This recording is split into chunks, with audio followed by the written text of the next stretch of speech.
The Sigma INFJ isn't just rare, it's the collision of two worlds that shouldn't coexist. You have the INFJ's piercing emotional intelligence, that almost unsettling ability to read between the lines of what people say and mean. But you also carry the Sigma's radical self-reliance, the refusal to perform for social acceptance. Where most INFJs seek harmony and connection, you've chosen something harder: authenticity over belonging. This creates a specific kind of psychology, one marked by profound insight coupled with profound solitude. You're the person others confide in, yet you rarely confide in anyone. You care deeply, but you've learned to care from a distance. You see the patterns, the unspoken dynamics, the emotional undercurrents, and it isolates you. In this video, we're not here to celebrate or romanticize that isolation. We're here to understand it, and maybe to help you understand yourself in a way that finally feels true.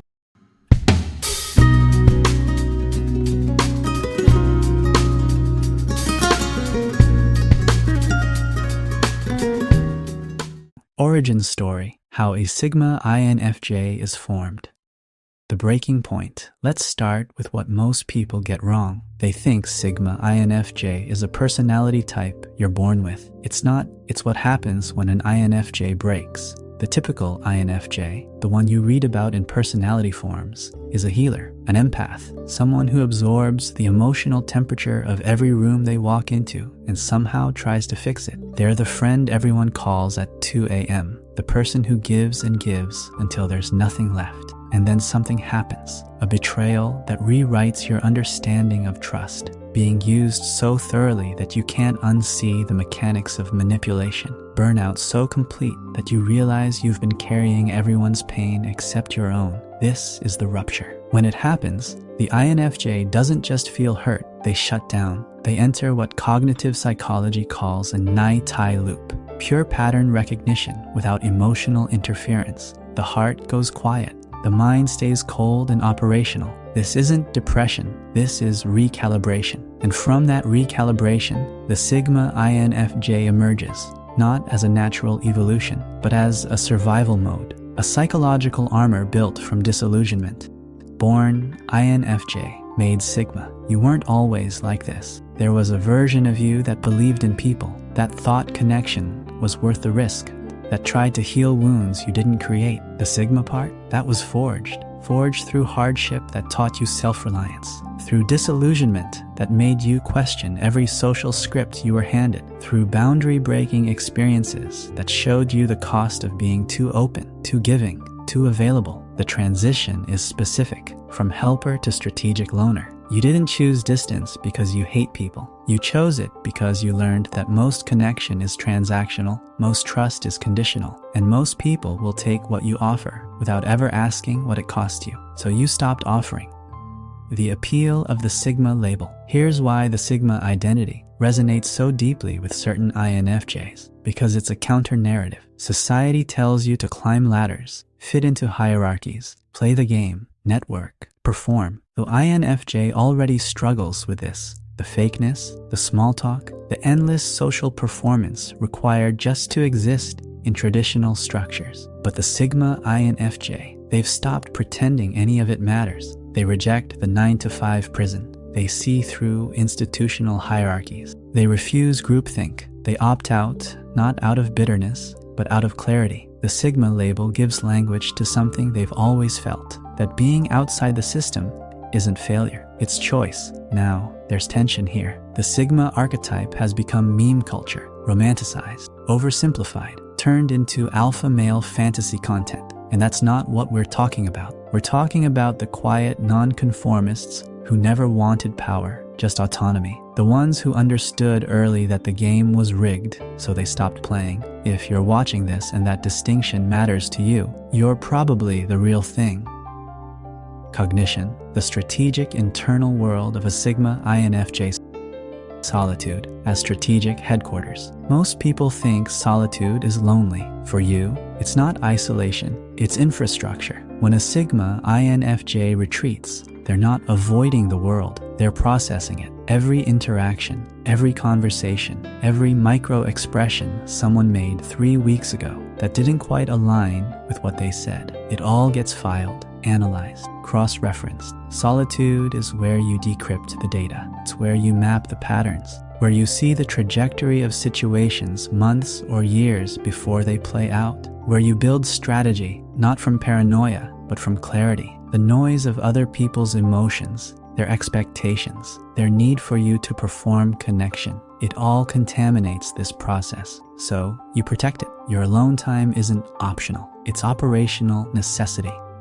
Master pattern recognition. This is where the INFJ's natural intuition becomes something sharper. You don't just see people, you see systems. You see the invisible architecture of relationships, power dynamics, social ecosystems. You see what's unstable before it collapses. You see who will betray whom before they even know it themselves. This is deep time thinking. While most people are reacting to what's happening right now, you're mapping trajectories years ahead. You're connecting dots that seem unrelated to everyone else but form a coherent picture in your mind. It's not psychic, it's pattern recognition, weaponized into foresight. And it's exhausting because once you see the patterns, you can't unsee them. You watch people walk into disasters you predicted 6 months ago. You see relationships fail for reasons you identified in the first conversation. You know how stories end before they're halfway through. This is the gift and the curse. Social alchemy. Here's something most people misunderstand about Sigma INFJs. You can blend into any social environment without losing who you are. This isn't being fake. This isn't code switching or performing. It's fluency. You can walk into a corporate boardroom, a dive bar, an art gallery, a family reunion, and within minutes, you've calibrated. You mirror just enough to be accepted, but you never lose your center. This is psychological camouflage, and you don't do it to manipulate. You do it to gather information, to understand the ecosystem you're in, to move through spaces without friction while remaining completely untouchable at your core. People feel comfortable around you. They open up, they tell you things, and you file it all away, never revealing that you're doing it, not appearing fake, just appearing fluent in every language except the one that would truly expose you. Unconscious psychological skills. There are things you do that you don't even realize are unusual. You detect manipulation instantly, not because you're looking for it, because it's like hearing a wrong note in music. Someone's words don't match their energy. Their story has gaps they're smoothing over. Their charm is too practiced. You just know. You've also done something most people never do. You've integrated your shadow instead of repressing it. You've accepted your anger, your intensity, your desire for control. You've made peace with the darker parts of yourself, which means they can't be used against you. This makes you incredibly difficult to manipulate, and it creates a dual state operation most people can't reconcile. You can be warm, supportive, even healing, and then switch into pure strategist mode without missing a beat. You're the walking contradiction, warm yet untouchable, present yet distant, caring yet detached. People sense this and they can't quite figure you out, which is exactly how you prefer it. Emotional architecture, from sponge to selective empath.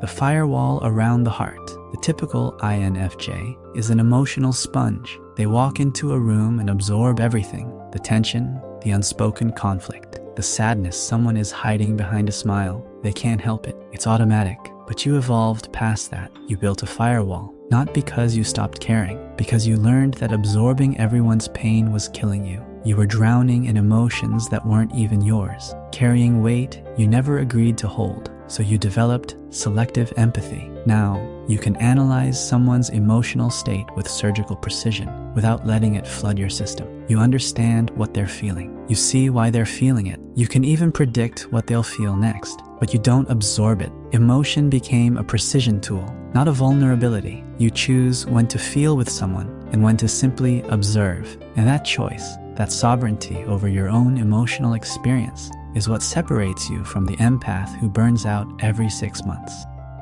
Strategic emotional detachment. There's a switch you can flip in a crisis. When everyone else is spiraling, you go cold, not cruel, clear. Your emotions don't disappear. They just step aside so your mind can work. You assess, you strategize, you do what needs to be done while everyone else is paralyzed by feeling too much. This isn't sociopathy. It's compartmentalization mastered through necessity. You learn that emotional flooding makes you useless, that panic helps no one, that sometimes the most compassionate thing you can do is shut down your feelings long enough to solve the problem. And then, later, in private, you can let yourself feel, but never in the moment, never where it would compromise your ability to act. People mistake this for coldness. They're wrong. It's survival mechanism refined into art.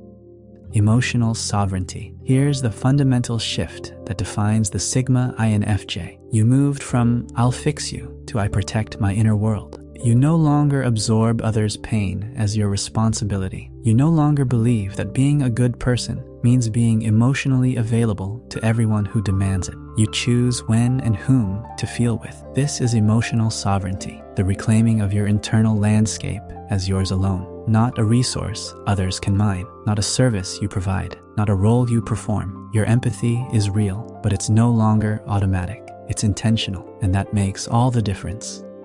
Boundaries, shadow, and the dark psychology of the Sigma INFJ.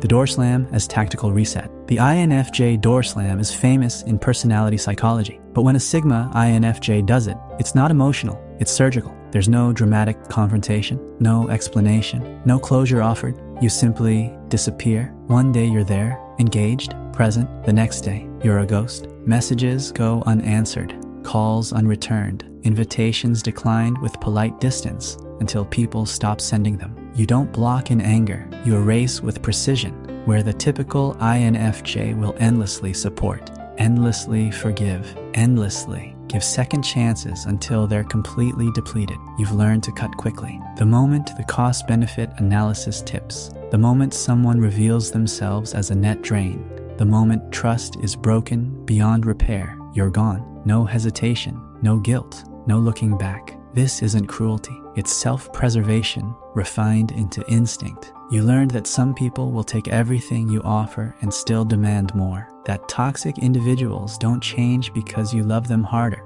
That your time and energy are finite resources that shouldn't be wasted on people who've shown you exactly who they are. So you exit, silently, completely, permanently.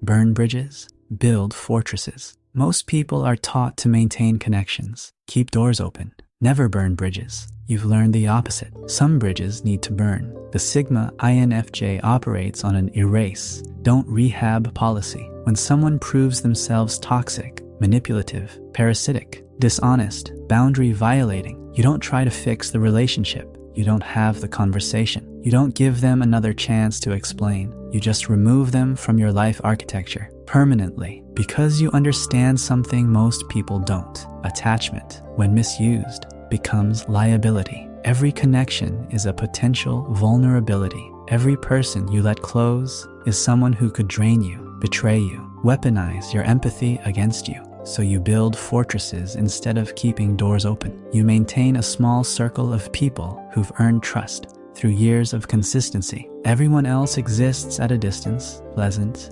functional, but never close enough to cause damage. This makes you seem cold to people who don't understand, but to you, it's just intelligent design.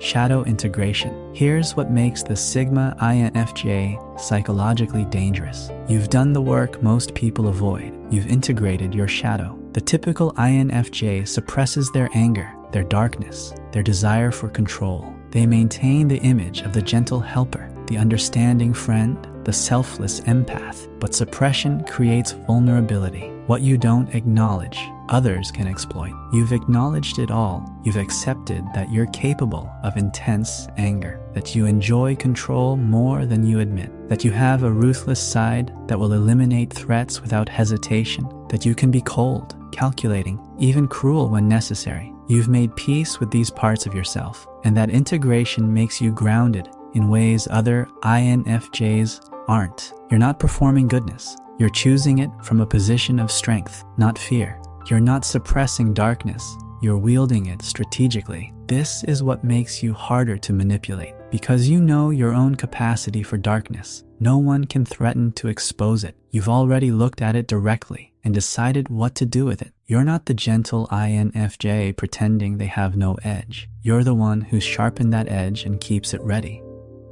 necessary conflict versus drama. Most INFJs avoid conflict because they feel everything too intensely. You use conflict surgically. You understand the difference between drama and necessary conflict. Drama is emotional, performative, reactive. People fighting to be right or to be heard or to wound each other. Necessary conflict is strategic. It's removing rot before it spreads. When you engage in conflict, it's not because you lost your temper. It's because you've determined that something needs to be addressed. A boundary needs to be enforced. A pattern needs to be interrupted. You do it clearly, coldly, without emotional flooding. You state what needs to be stated. You enforce what needs to be enforced, and then you're done. No circular arguments, no rehashing, no letting people drag you into emotional quicksand. You treat conflict like surgery. Go in, remove the problem, close the wound, move on. This terrifies people who are used to INFJs being endlessly patient, endlessly understanding. But that's the point. Your boundaries aren't suggestions, they're architecture, and you defend them without apology. Social and relational psychology. The quiet lone wolf. Here's the paradox people can't reconcile. You can be warm, engaging, even charming when you choose to be. You can make people feel seen, understood, valued in ways they've never experienced before, and yet you prefer to be alone. It's not social anxiety, it's not misanthropy, it's that you outgrow people at a rate they can't match. You evolve psychologically faster than most. What interested you 6 months ago doesn't anymore. The conversations that felt meaningful start to feel repetitive. The friendships that once fed you begin to feel like maintenance work. So you drift, not dramatically, just gradually out of reach. People wonder what happened. They'll say you changed. They're right. You did? You're always changing. And most people aren't built to keep pace with someone who's constantly reconstructing themselves from the inside out. The lone wolf label fits, but not in the way pop culture portrays it. You're not brooding on a mountaintop. You're just operating in a psychological space that most people can't access or wouldn't want to if they could. Dating a Sigma INFJ. Let's be honest about what it's like to be in a relationship with you. High standards, slow trust, intense loyalty. You don't date casually. You don't waste time on people you can't see a future with. When you let someone in, it's because they've passed tests they didn't know they were taking. Consistency over time, values alignment, emotional intelligence, the ability to give you space without making it about them. Depth of character that reveals itself in small, unguarded moments. You need all of it, and when you commit completely. You're protective, not possessive, but protective. You'll move mountains for someone you love. You'll see them more clearly than anyone else ever has. You'll support their growth in ways they didn't know they needed. But the moment your core values are violated, the moment someone lies, manipulates, disrespects your boundaries, or shows you they're not who you thought they were, you withdraw. Not with dramatics, just suddenly unreachable. People don't understand how you can go from all in to completely detached, seemingly overnight. But it's not overnight. You've been collecting data the whole time, and when the pattern becomes undeniable, you don't waste energy trying to fix what's broken at the foundation. You just leave. Dating you requires someone secure enough to handle your autonomy, mature enough to not need constant reassurance, deep enough to engage with the parts of you that most people never see. It's not for everyone. That's the point. Nonverbal boundary architecture. Your boundaries aren't just psychological. They're aesthetic. The way you dress, the way you carry yourself, the way you control your facial expressions. It all signals proceed with caution. Dark palette, sharp lines, neutral face, minimal reaction. This isn't fashion, it's armor. You learned that being too warm, too open, too expressive invites intrusion. People assume access that was never granted. They mistake your kindness for availability, your depth for neediness. So you created visual and energetic barriers. You cultivate an appearance that says, I'm not here to make you comfortable, not hostile, just contained, not cold, just careful. It's protective coloring that keeps casual people at arm's length while allowing the right people to recognize themselves in you. The ones who get it, get it. The ones who don't were never meant to be close anyway. Why they attract without trying. Here's what you've probably noticed but can't quite explain. People are drawn to you without you doing anything to draw them. It's quiet charisma created by an unusual combination. Depth plus detachment. You have substance, intellectual, emotional, philosophical weight that most people lack. When you speak, it's considered. When you're present, it's complete. People feel the density of your inner world even if they can't access it. But you also have distance. You're not trying to impress anyone. You're not performing. You're not available in the desperate way that repels people. This combination is magnetic. Add to it your unconscious mirroring, the way you reflect people's deepest needs back to them without realizing you're doing it, and you become someone people feel inexplicably connected to. They'll say you get them in ways no one else does. They're right, you do. But what they don't realize is that you're not trying to, it's just pattern recognition, operating at a level most people don't have access to. You see what they need, you understand what they're looking for, and some part of you reflects it back, not manipulatively, but automatically. It's a gift and a burden, because people become attached to what you mirror. They think they know you. They don't. They know the version of you that briefly aligned with what they needed to feel seen. The real you remains unreachable. Values, morality, and worldview. Moral compass, rulebook. You don't follow society's rules. You follow your own internal ethical code. And here's what makes that code different. It's contextual, not absolute. You don't believe in rigid morality that applies the same judgment to every situation. You understand that right and wrong are often situational, that sometimes lying is more ethical than brutal honesty, that sometimes walking away is more moral than staying, that sometimes coldness is kinder than false warmth. You operate by an internal North Star, not external systems. This confuses people who need clear categories, who need to know that lying is always wrong, that family always comes first, that you should always forgive, always give second chances, always play by the stated rules. You don't. You assess each situation independently. You apply judgment based on context, consequences, and the specific humans involved. You're capable of holding multiple truths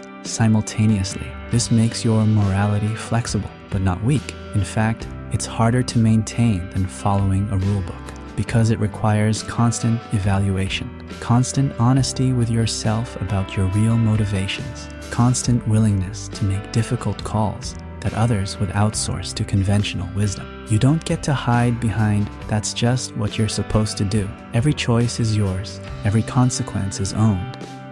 Cynical realism versus idealistic vision. Here's the tension at your core. You see human nature clearly. You see the selfishness, the short-sightedness, the capacity for cruelty and stupidity. You're not naive about what people are capable of or incapable of. You're a realist, sometimes a cynic, but you haven't abandoned purpose. You still have vision. You still see what could be, even if you doubt it will be. You still hold some long-term sense of meaning, even if you can't articulate exactly what it is. You moved from world-changing idealism to strategic impact. You're no longer trying to save humanity. You're trying to create something meaningful in your specific sphere of influence. Build something, protect someone, leave some small mark that matters. The scope narrowed, the intensity didn't.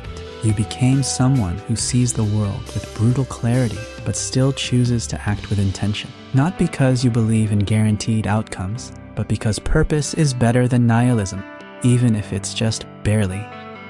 Rejection of hierarchies and systems. You've seen through the game, and you refuse to play. Corporate ladders, social hierarchies, traditional markers of success, the 9-to-5 prison that trades life for the illusion of security. None of it makes sense to you. You see the power dynamics. You understand exactly how the systems work. You could probably succeed within them if you wanted to. You just don't want to, because you see that success within those systems requires compromising parts of yourself you're not willing to compromise. Playing social games you find exhausting. Performing competence instead of building it. Trading autonomy for approval. The cost is too high, so you opt out, not out of failure, but out of choice. You build your own path. You define success on your own terms. You refuse to measure your worth by external validation, career titles, or net worth. This makes you unemployable in traditional structures, and you wear that like a badge of honor. Because you'd rather risk instability living on your own terms, then guarantee comfort, living on someone else's. Work, purpose, and identity. Creating without witness. You build in silence, not because you're hiding, because the work itself is sacred, and commentary contaminates it. You don't post updates. You don't share progress. You don't ask for feedback at every stage. You disappear into your projects, whether that's art, systems, businesses, research, writing, and you emerge only when it's finished, or sometimes you don't emerge at all, because for you, the creation is the point, not the recognition, not the validation, not the performance of being someone who creates. You build entire worlds in private, develop skills no one knows you have, solve problems no one asked you to solve, create things that may never see an audience, and you're okay with that. This is almost incomprehensible to people who need external validation to know if something matters. They ask, what's the point of creating if no one sees it? You don't even understand the question. The point is the creating, the mastery, the private satisfaction of building something that meets your internal standard, which is always higher than anyone else's would be anyway. You're not performing competence. You're building it in the dark, where it's real.